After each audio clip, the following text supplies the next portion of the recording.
without warning, and it spreads like wildfire.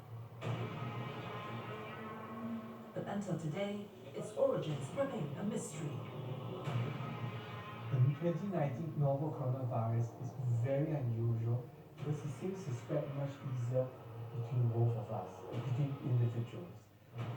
Since it was first discovered in Wuhan, the capital city of China's Hubei province, late last year, the virus has killed more than 1,200 people and infected at least 45,000 others worldwide. For every single person who is affected, it seems as if there's going to be up to 3 or maybe 4 other persons who could also be affected. 大年初一那天，其实相对来说还是比较乱的，因为刚开始出来，大家比较恐慌，然后来的人非常多。Wuhan and other surrounding cities have now been placed under a lockdown in a frantic effort to contain the spread of the virus. Some 60 million residents have also been effectively cut off from the outside world. 就一直因为已经很担心，一定是疫情已经到一个非常严重的情况，才会出现说封城这么一个策略。What exactly is the 2019 novel coronavirus? Can the spread of this highly infectious disease be contained? The 2019 novel coronavirus, or the Wuhan virus, has been compared to the deadly SARS virus of 2002. The global outbreak of SARS was contained in 9 months, but what of this Wuhan virus? In just 2 months, the number of infections in China alone has surpassed the total number of SARS patients. Are we looking at a global pandemic?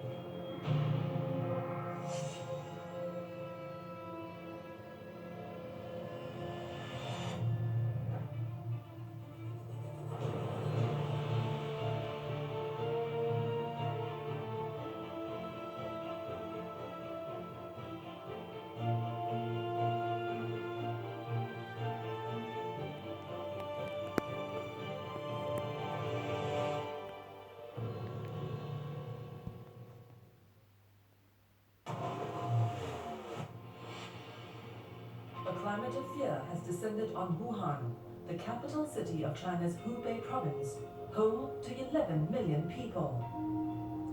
Many are asking, will they be the next victim? If so, when? They also can't bear the thought of losing their loved ones as a mysterious but lethal virus wreaks havoc in the city.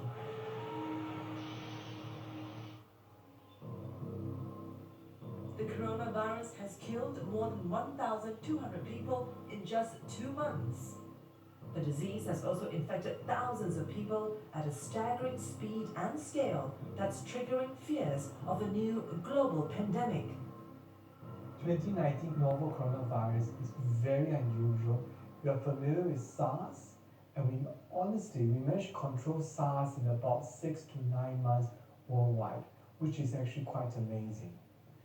And if you look at the numbers, we had 8,000, 10,000 people all in all, and this was over several months. But if you look at what's happening to 2019 novel coronavirus, we're seeing a whole lot of numbers coming up very rapidly over in just a month. It all began deep in the winter month of December 2019. A quiet but deadly scenario was unraveling in Wuhan city, following a mysterious illness that had stricken a handful of people with symptoms of fever and cough. Wuhan has started off with an atypical, very unusual viral infection. And for the clinicians talk, it will be called what an atypical viral or atypical pneumonia be.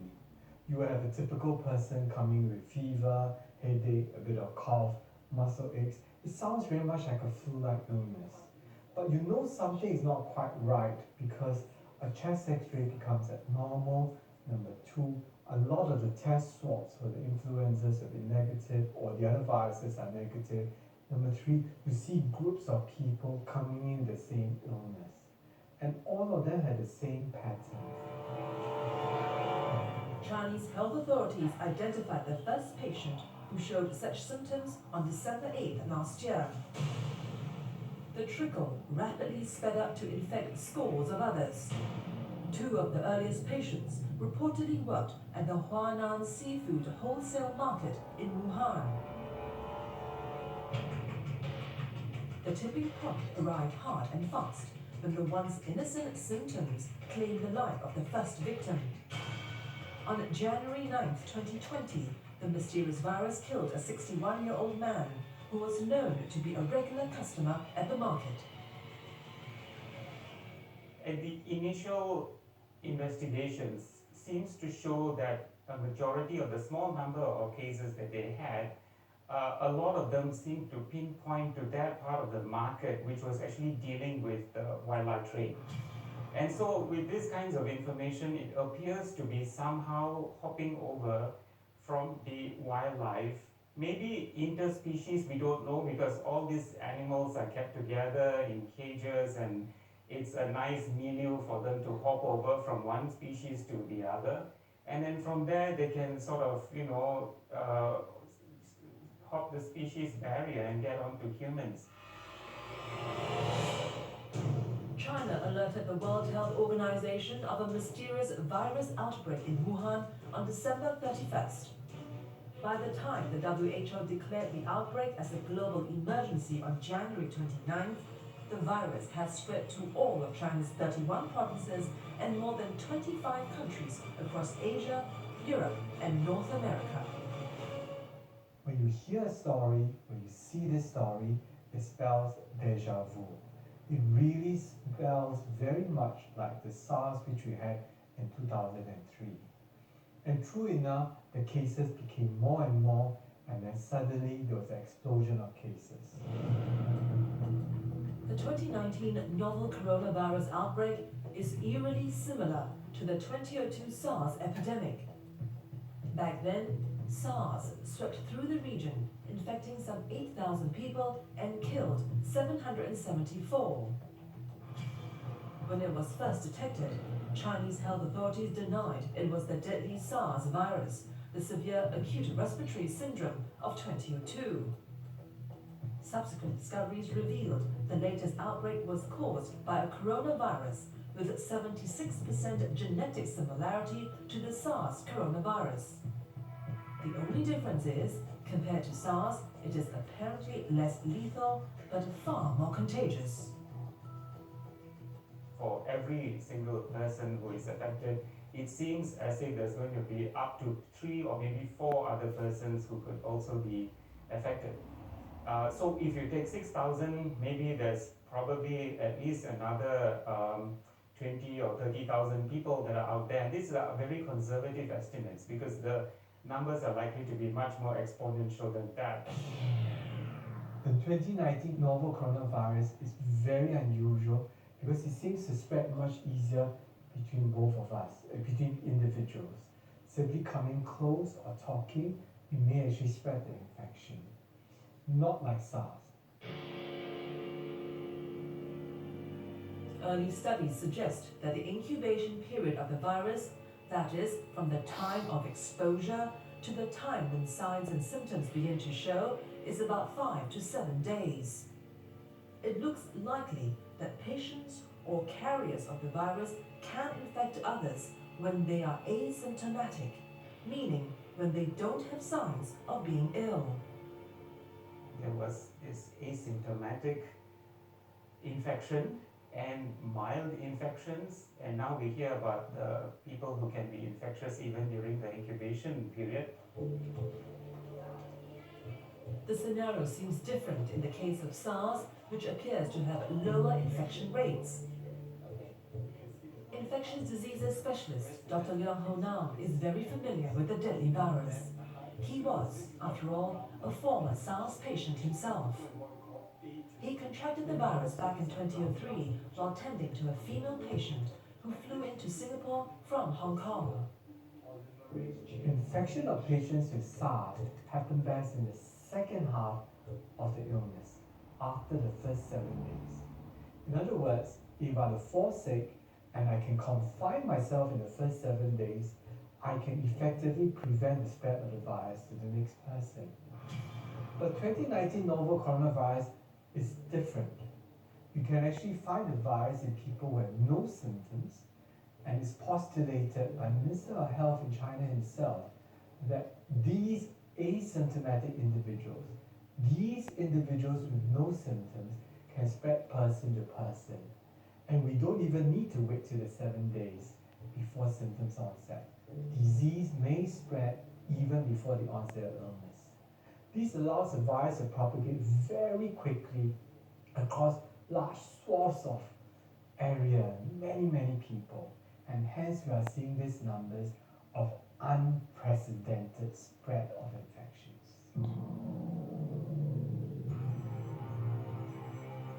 Coronaviruses are common in many species of animals, such as camels, cattle, civet cats, and bats.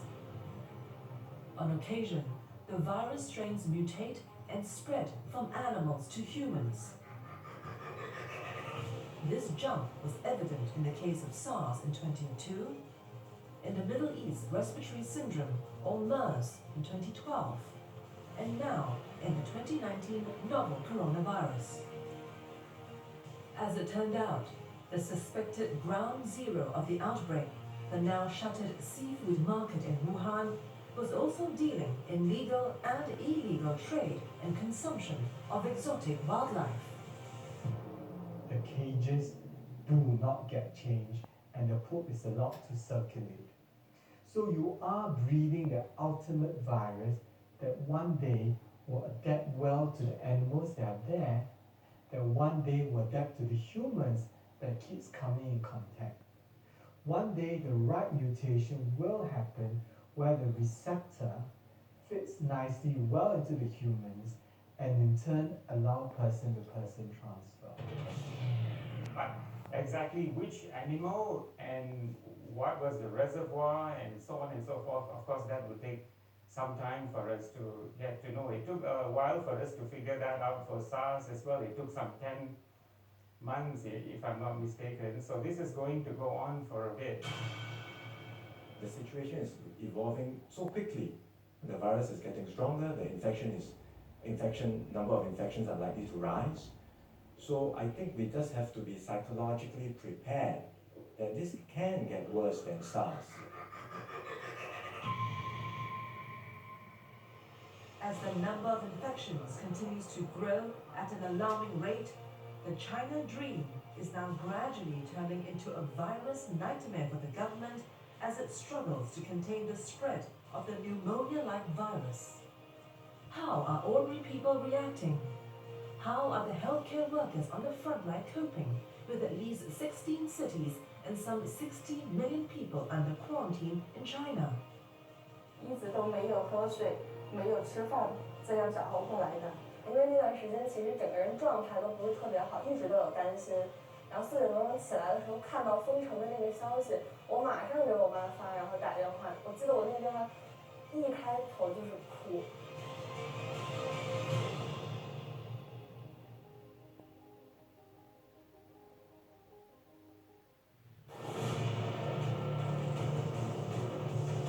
It's the middle of January 2020. The number of reported cases of those infected by the novel coronavirus in China has begun to soar. Hospitals have been struggling to cope with people suspected of contracting the deadly virus. Resources were also stretched to the limit as the number of patients with fever and breathing difficulties kept growing every single day. 因为我觉得作为一个护士，我觉得在这种时刻我们是责无旁贷吧，一直都没有喝水，没有吃饭，这样子熬过来的。所以到现在我们是到现在为止，我们基本上是每天都在工作，参与这个防控工作。因为我每天都是在工作，我们没有这个防控工作，我明天也是工作10到12个小时。这个因为对我们医生来说，工作这么长时间不是个很大的问题。By this time, cases of the novel coronavirus had found its way to major Chinese cities far away from the epicenter. Beijing in the north and Shenzhen in the south.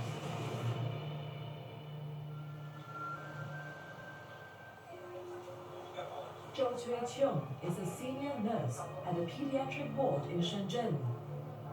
When she was first alerted about the major outbreak, she quickly signed up to be a volunteer for the infectious diseases department. Even though she's not trained in dealing with infectious diseases, she took it in her stride. She felt compelled to help her colleagues who have been overwhelmed by the sheer number of people seeking medical help. 因为这个时候感染科发热门诊本来的护士是很少的，他们只有3个人，那肯定是需要全院护理人员来支援他们。When she learned about the virus outbreak, it was just days before the Chinese New Year holidays. Many of the hospital staff were already on leave. That contributed to the shortage of healthcare workers, and it was a matter of time before chaos started to surface in the already rapidly deteriorating situation. 大年初一那天，其实相对来说还是比较乱的，因为刚开始出来，大家比较恐慌，然后来的人非常多。当天来的人，我是值白班，8点到16点，当时来了，有100多个人。当然看诊的没那么多，看诊放过去给医生看诊的估计有80左右，但是来了100多人。为什么有些人没看呢？是因为有些人是没有任何症状，没有流行病学史，然后他们也过来看了。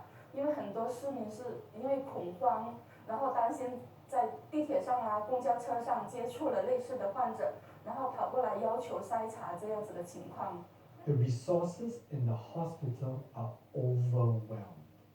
There have been many videos that we shared on social media about what's happening in China at the hospitals. And as a healthcare worker, I pray for the healthcare workers in China because they are going through a difficult time and on their faces are fatigue, exhaustion. I just cannot take the next day forward. There were emotionally trying moments for Zhou, including one occasion when she had to separate a child who's been infected with the virus from her parents. But she had to be firm for the sake of their own safety.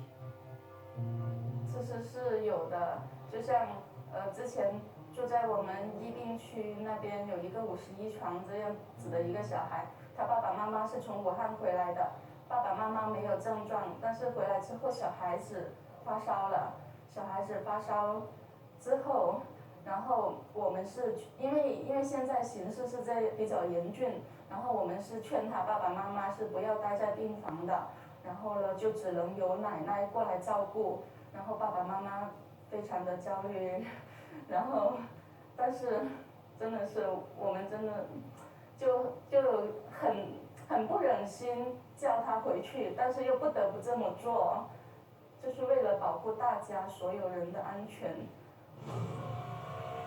January 20th was a critical turning point in the way authorities dealt with the virus outbreak. For weeks after the virus first surfaced, Chinese authorities had insisted that the mystery virus was restricted to the animal vector. On that day, however, China's renowned and respected epidemiologist Dr. Zhou Nanshan dropped the bombshell. In a TV interview, he confirmed cases of human-to-human transmission of the deadly coronavirus. That dramatically altered the way China dealt with the outbreak. In a bold and unprecedented move, China put the city of Wuhan, with a population of 11 million people, under quarantine. All roads to the city were sealed off and public transportation was shut down. The lockdown was expanded to the larger Hubei province with some 60 million people. The Chinese government has at least tried to restrict inflow and outflow into her province itself. Travel outside China itself has been constrained, which has helped to at least contain the flow of people. They have extended the holiday period for the Chinese New Year as well. The few things that they could have done better is obviously shared information in a more timely fashion. In a situation like this where you have an epidemic, mass hysteria can actually cause more problem than anything else. So sharing information earlier would have been a bit better. I think it's actually a very good strategy. And I think that they could only do this in China. And the fact that the Chinese government officials did it tells me they were really desperate. And you can imagine people are left to die inside the city with minimal or restricted aid. You can't get out. And to put it in very blunt terms, your city is allowed to burn and the disease is allowed to carry on. And the city is being sacrificed for the good of this nation and for the good of the global world. Still, there are many Wuhan natives who are worried about the fate of their loved ones still trapped in the city. 22-year-old Liu Wuyuan is one of them. She has been working in Beijing for the last 1 year and was looking forward to return to Wuhan to celebrate the New Year with her family. But the long-awaited homecoming failed to materialize after news broke, confirming evidence of human-to-human transmissions. When her mother called her and told her not to return to Wuhan, she was heartbroken. Going home for the New Year was something she was eagerly looking forward to after being away from her family for a year. 是在钟南山院士那个采访，就是说会有人传人这个情况以后，我妈晚上赶紧给我打了一个电话，我记得特别深刻，是大概2点多钟，她跟我说，要不你真的别回来了，我思前想后，我觉得你就还是在北京待着吧，因为我是29号回去，然后初5就回来，她觉得太折腾，而且存在一个人传人的风险，我当时还有点感冒，所以就觉得要不就待在北京会更安全一点。我一开始是不愿意就是待在北京的，还是想回家，但是因为家里一直坚持说就留北京比较安全，就没有回去了。She spent the New Year alone in Beijing. But that has not put her mind at ease as she kept thinking of her parents' safety and welfare.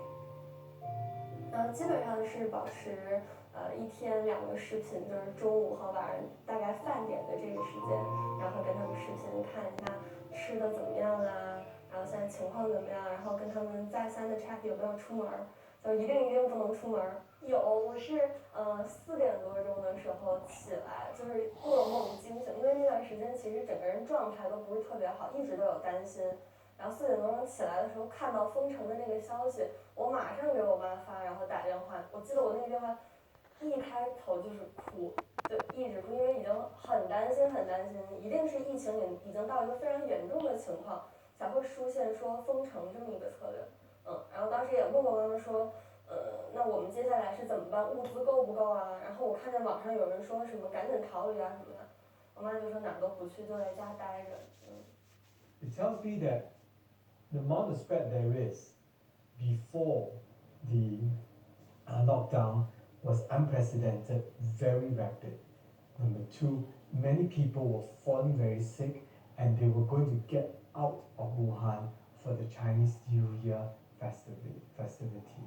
And from there, the spread will be even unprecedented. So what the Chinese government did was correct and it's the right thing to do. It seems very heartless. It seems unimaginable, but it's the right thing to do. When SARS broke out in 2002, the world was caught unaware by just how lethal the virus was and how fast it could spread. Today, the rapid spread of the 2019 novel coronavirus is just as alarming. 17 years after SARS, did we get complacent? Will we pay the price for letting our guard down? Or is the world more prepared to deal with the potential global pandemic?